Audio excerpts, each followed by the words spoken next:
कर रहा हूं कि हमारे जो भी उम्मीदवार हैं भारी मत से चुनाव जीत रहे हैं। चुनाव जीतने का प्रमुख कारण भी है बिहार सरकार ने लगातार बिहार की जनता की सेवा किया है, हो या 5 किलो अनाज मिला है, पूरे बिहार में सड़क चकाचक है, पूरे बिहार में अमन चैन है, इसलिए हमारे उम्मीदवार जीते। जब 4 तारीख को ईवीएम में पड़े मतों की गिनती होगी और एनडीए उम्मीदवारों की भारी मतों से जीत होगी तो मीडिया में बयान देने के लिए तेजस्वी यादव और इंडिया गठबंधन के लोग उपलब्ध नहीं रहेंगे। इस बार भी उनको पाटलिपुत्र की महान जनता उनको हराएगी और एनडीए प्रत्याशी के रूप में रामकृपाल जी की जीत होगी।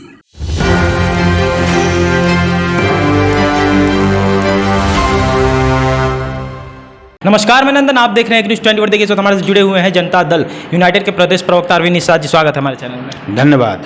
अच्छा, क्या कहिएगा, लगातार नरेंद्र मोदी दौरा कर रहे हैं, बिहार दौरे का उन पर सवाल भी उठने शुरू हो चुके हैं कि 50 दिनों में आप 9 दौरे कर रहे हैं, इसके पहले आप कहाँ थे? इसके पहले तो आपको बिहार दिख नहीं रहा था, अब आपको लग रहा है कि आपके हाथ से बिहार जा रही है, अब आप दौरा कर रहे हैं।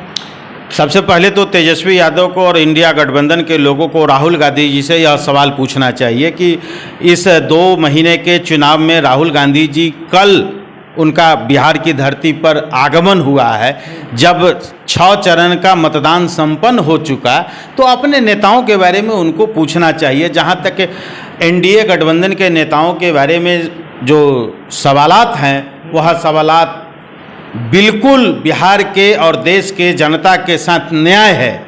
हमारे आदरणीय प्रधानमंत्री जी, हमारे आदरणीय मुख्यमंत्री नीतीश कुमार जी जनता से हमेशा जुड़े रहे हैं और चुनाव के पहले भी चुनाव के बाद भी लगातार जनता से जुड़ने का इनका क्रम जारी रहता है। और इस चुनाव के दरमियान देश के प्रधानमंत्री आदरणीय नरेंद्र मोदी जी का लगातार बिहार आना इस बात का प्रमाण है कि बिहार की जनता से और बिहार से उनका विशेष लगाव रहा है और इसी लगाव के कारण वो बिहार में विशेष समय उन्होंने दिया है। साथ ही साथ बिहार में जो 40 सीटें हैं, इन 40 सीटों पर एनडीए गठबंधन के तमाम उम्मीदवार भारी मतों से चुनाव जीत रहे हैं। सिर्फ मैं बयान देने के लिए मैं ऐसा नहीं कह रहा हूँ, स्वयं मैंने बिहार के कई लोकसभा क्षेत्रों में पार्टी के प्रचार प्रसार के क्रम में जाने का अवसर मिला है। उस आधार पर मैं आपको आश्वस्त कर रहा हूँ कि हमारे जो भी उम्मीदवार हैं भारी मत से चुनाव जीत रहे हैं। चुनाव जीतने का प्रमुख कारण भी है बिहार सरकार ने लगातार बिहार की जनता की सेवा किया है।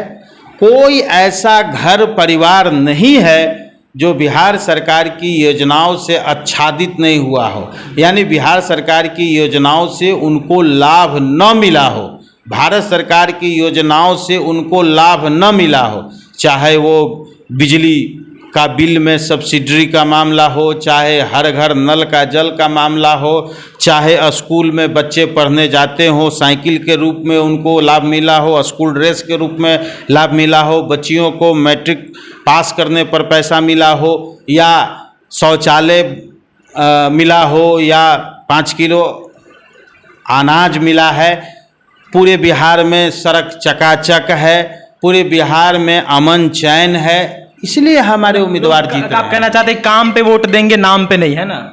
बिल्कुल। अच्छा, मोदी लगातार आ रहे हैं, मोहन यादव का भी आज दौरा है बिहार में, उस पर भी सवाल उठने शुरू हो चुके हैं। तेजस्वी यादव और मुकेश सहनी ने साफ तौर पर कहा है कि इससे बड़े बड़े नेता हैं और आते हैं घूमकर चले जाते हैं, बस बिहार घूमने आ रहे हैं वो लोग, ना काम करने को ध्यान देते ना कुछ करने को, और उन्हें डर है कि इस बार वो हार रहे हैं, इसीलिए आखिरी बार मुंह देखने बिहार का आ रहे हैं।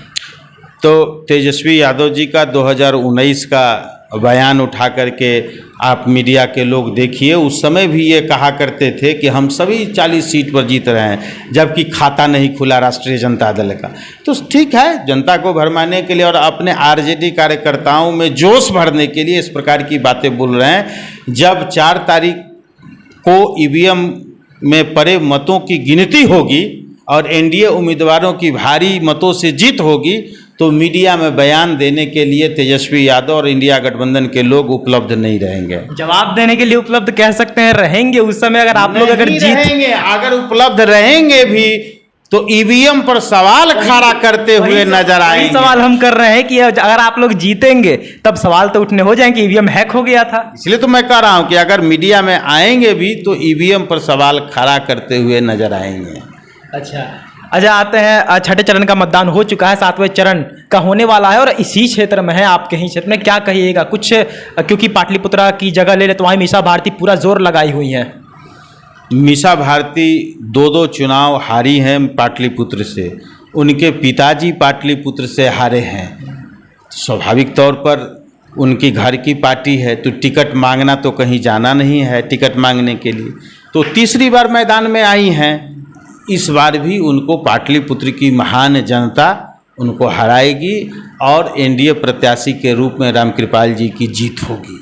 फिक्स एकदम जनता जिताएगी। अच्छा, आखिरी सवाल लेंगे आप अरविंद जी, क्या कहिएगा इस पर? 40 की 40 आपकी होगी?